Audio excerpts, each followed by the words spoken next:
We have the musician, singer, songwriter, Steve Rapson. How are you, Steve?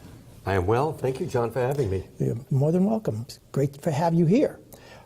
I think the audience would be very interested to know that, unlike so many of our musician guests, you do not have your professional roots in music. Your professional roots start with corporate America. That is correct.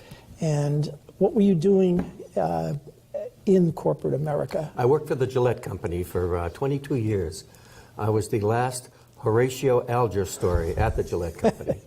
In that, if you know who Horatio Alger was, started at the bottom, didn't go out on top, but I went out considerably higher than I went in. And what was it that led you to leave corporate America and devote your career to music? Sure. The company, after 22 years, said, we want you to go away and take this pile of money with you. And I said, thank you very much. Well, yes, but how did you get to music? I mean, you could have gone to many different fields with a pile of money. I was a band leader. From 1974 until 1988, I led a rock band. We did general business, weddings, parties, bar mitzvahs, fraternity parties. I was the MC, the booker. I had a skill. And at the time, playing guitar was not one of them. I was a very marginal guitar player. But I had a skill and I could recognize talent. And so I would hire Berkeley, not students, but Berkeley professors and New England Conservatory professors to be my side guys. And I was learning to sing, and one night Mrs. Rapson said to me when I asked her how she thought it was going, she said, look, you're not a great singer. Why don't you hire a singer? And I thought, this is the smartest thing I have ever heard. And I hired a female singer, and that was the beginning. Was that what Mrs. Rapson had in mind? A female singer? She was supportive of the mixed genders, you know. You got to appeal to the entire audience. And the band took off, and we had a great run. In fact, I dissolved the band in 1988 on New Year's Eve, our last gig. Just had enough of Proud Mary and My Sharona. Was your band primarily based on those two songs? Was your band primarily a rock band? No, it was a general business band. So you start off with the American Songbook, and you end up with disco and rock and roll at the end of the evening. Okay, that's quite a journey. Let's talk about the fact that you have a number of CDs, I'd say almost a dozen or so. I do have a dozen, correct. And 8 or maybe 10 of them are instrumental only. Correct, solo guitar. That's my website for many years until I actually purchased my name, steverapson.com. So although I still own sologuitar.com, I put everything on steverapson.com now. I became a songwriter late in life. In my late 40s, I wrote my first song. And I'm not really a singer, but I do the best I can. And, you know, songwriting is poetry with music. And I became fascinated with the process. I joined a songwriting group. And every month we would meet, a dozen of us, sit in a room. And if I did not have my song written for that month, I felt like I had not done my homework. And so that propelled me to write songs. Well, you have 2 CDs that are, you sing the songs on the CDs. I do, sing my own songs. One's called A Little Bit of Crow, I think, and the other's The Illustrated Man. Correct. These are the only CDs upon which I vocalize. Now, just out of curiosity, is The Illustrated Man related in any way to the novel by Ray Bradbury? Not at all. My son-in-law is tattooed. When he's fully clothed, the only tattoos you see are on his hands. He's got True Self, true, you know, T-R-U-E-S-E-L-F on his knuckles. And the rest of his body is covered with tattoos. He has very little skin left that's untattooed. And he's a musician as well. And one night at some venue, he was wearing what they call a wife-beater T-shirt. You know what that is, right? Yes, Marlon Brando made them famous in Streetcar Named Desire, yes. It's a horrible name, but that's what he was wearing. And as I was watching him perform, these tattoos were, you know, front and center. And it was the genesis of my song, The Illustrated Man. And it's pretty much thinking of him in his life at the time. Well, your most prolific CD in the sense of sales is the Patriotic Guitar. Correct. Correct? Correct. And could you give the audience a little bit of an idea about when this particular CD was created Yes. and how it came to be Sure. so popular? Like all young men, I had a mentor at the Gillette Company, and when he left Gillette, his name is Jack Falvey, and he's in his mid-80s now, but he's still my mentor. And every now and then, he would give me a suggestion about what I should be doing with my life, and yeah, it's great. And often I would take them, and one of them was, I ought to have a CD, and it should be Patriotic Guitar. This was 1999, and I was like, oh, please. But I did it. I arranged all these songs that people associate with the military and with the birth of our country. And it turned out to be the most popular CD I've recorded. And although people don't buy CDs anymore, now they download music, and it's still the most downloaded CD of mine. Right. So I'm happy I did it. Did it in 1999, well before 2001 and 9/11. But when 9/11 occurred, I was getting orders for cases of this CD, and it was a mixed emotion to ship them out in the face of this tragedy that happened to our country. Well, if you've already mentioned your website, steverapson.com, and I would urge the audience to go to that website because it's very, very versified. You have pages in which one can listen to samplings of your instrumentals, as well as something from the 2 CDs that you sing on. You also have I Can't Be Serious page, in which you have 11 or 12 amusing songs that you've written. That's actually my latest CD, but since very few CDs are sold these days, it's all downloads, I electronically published it. So all the songs are there. I think I made maybe 25 just to hand out to people like you. But I also have a CD called Seeking Soul, which is about spirituality and what we think about God. And again, published pretty much on my website. Now, is that a CD that you sing on, or is that? Yes. It is? Yes. Okay.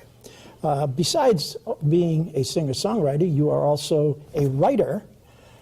This is called The Art of the Soloperformer. Correct. A field guide to stage and podium. Correct. Which, having heard your background, one understands why you would write such a book, to help other entrepreneurs in their field.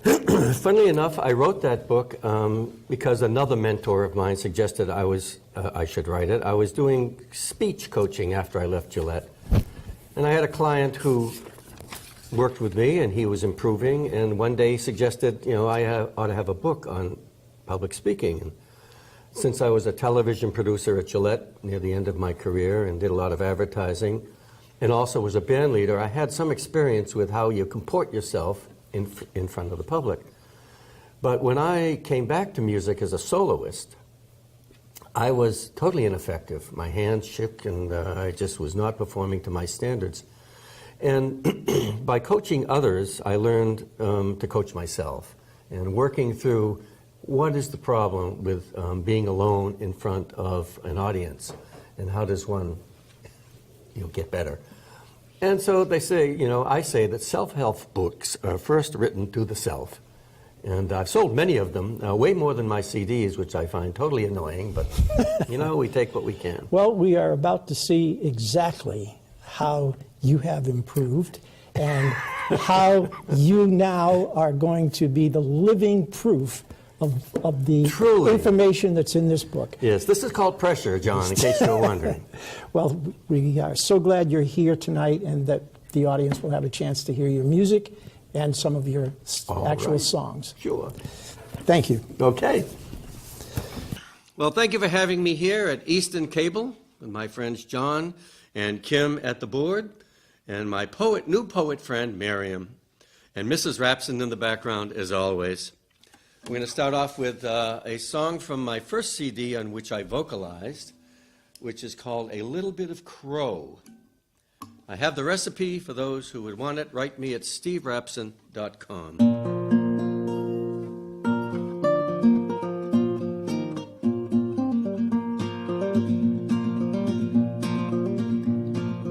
Once I ate a little bit of crow, and a little wino.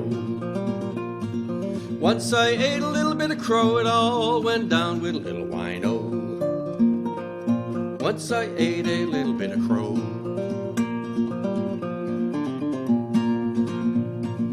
Once I ate some words I said all in my bread.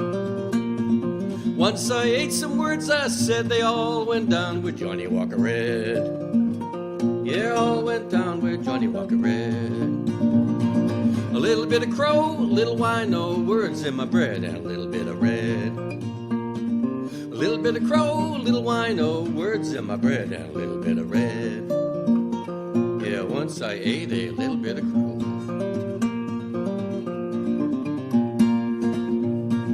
Once I drank from the river of fire, I sank real low, not getting any higher. Once I was drinking from the river of fire, and I was sinking real low, not getting any higher. Yeah, singing real low, not getting any higher. It's a little bit of crow, a little wino, down to the river in the fire I go. A little bit of crow, a little wino, down to the river in the fire I go. Whoa, whoa. Each time I have one last glass, I must ask before I go. Whoa, whoa. May I please have a doggy peg to take home a little bit of crow? Yeah, once I ate a little bit of crow. Well, you want to get to heaven, I'll tell you what to do. Don't you cook up what's bad for you. Might have been a lot of things that you wish you didn't do, but learn how to cook and there's a heaven for you. Yeah, learn how to cook, you can get to heaven too. It's a little bit of crow, a little wino, down to the river and the fire I go. A little bit of crow, a little wino, down to the river and the fire I go. Yeah, once I ate a little bit of crow. I don't think I will have a fill of a little bit of crow. Yeah, baby. I'm now going to play my wife's favorite song of mine.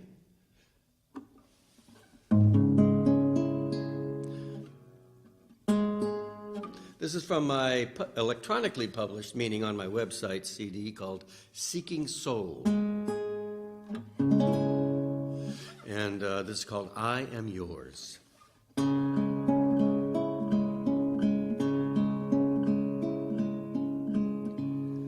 If there's a storm outside your door, if there's a pain you can't endure, if there is nothing of which you're sure, then I am yours. If you are lost, if you are old, if you are tossed out in the cold, if your last hope has been sold, then I am yours. I am yours. I am yours. You are mine, as it's been through all time. I am yours, and you are mine.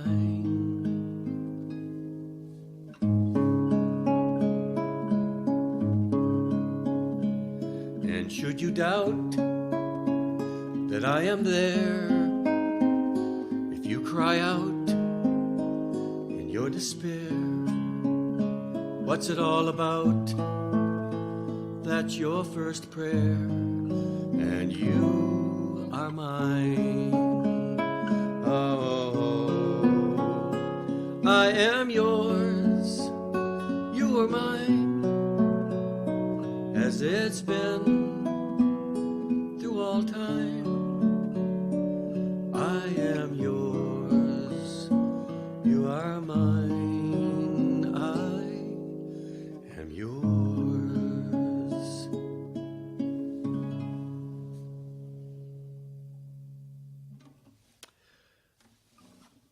And I can't stay too serious for long, thus my latest electronic CD, I Can't Be Serious. This is called Alien Abduction. And if you have been abducted by aliens, I want you to know that I am not making fun of you. I'm just reporting as the song goes.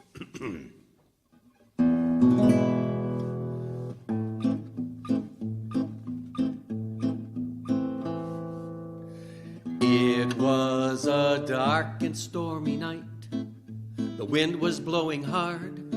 My dog would not stop barking. He was tearing up the yard. Bright lights in my window, creatures on my lawn. Well, I ran out the back door, grabbed my dog, and we was gone. Oh, we ran down the alley with a flying saucer close behind. A tractor beam grabbed hold of us for an encounter of some kind. Oh, although I have no proof of anything I say, I swear it is the truth. It happened on the day that the aliens came knocking. And my dog, well, he ain't talking. I was suspended in this spaceship, cold and wet and nude. The aliens poked and stiffed me in ways that were quite rude. My dog, they let sit on the couch. It looked just like a throne. They brushed his fur and petted him and gave him a big bone. Well, this odd scene before me, I began to comprehend. My dog may be my best friend, but he's an alien. Oh, there's aliens among us, living close to you. Professor John Edward Mack has said it must be true. It must be true. Professor John Edward Mack, I mean it, check him out. Now we are back at home. My dog is in the yard. I still feed him, go for walks, and take him in the car. But every now and then, he stares up at the sky.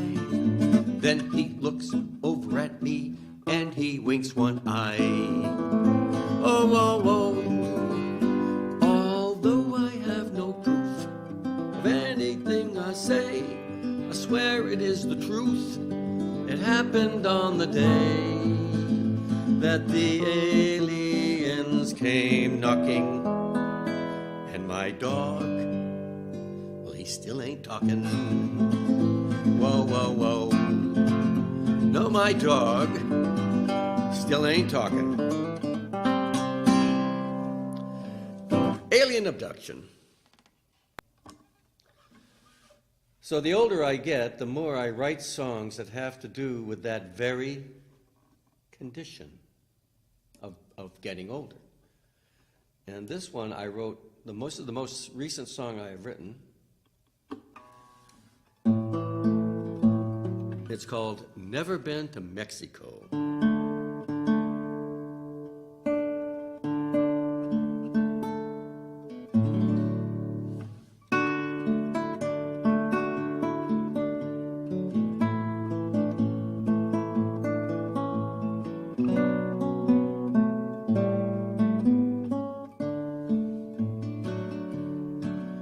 I never been to Mexico, never rode a rodeo, or crossed the desert south to Timbuktu. Never found that pot of gold, never thought that I'd get old. There is much that I will never do. And now I am an old man sitting in my chair, thinking about where I might have been.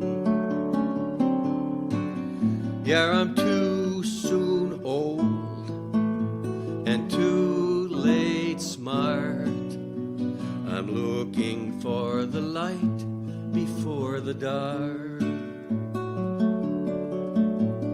Never sailed the Amazon, never ran a marathon, never found someone whose love was true.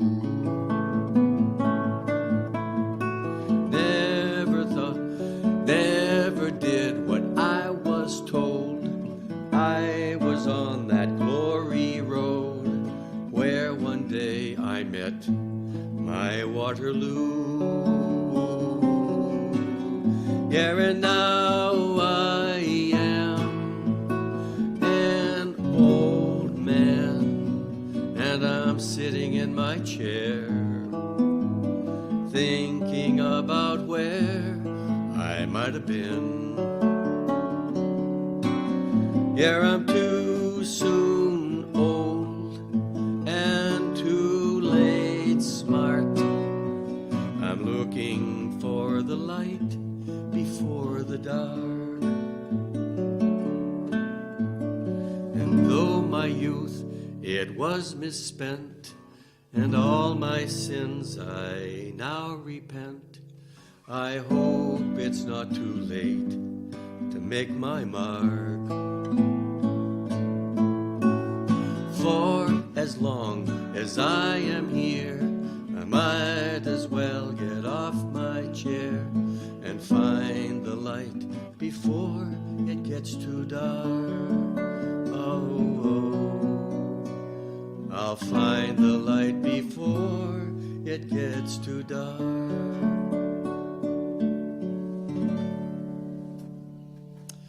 Well, we want to thank you all for listening. And if you want to hear even more of this, steverapson.com is where you will find me. And we're going to go out with a little instrumental just so the credits can have something fun to run over.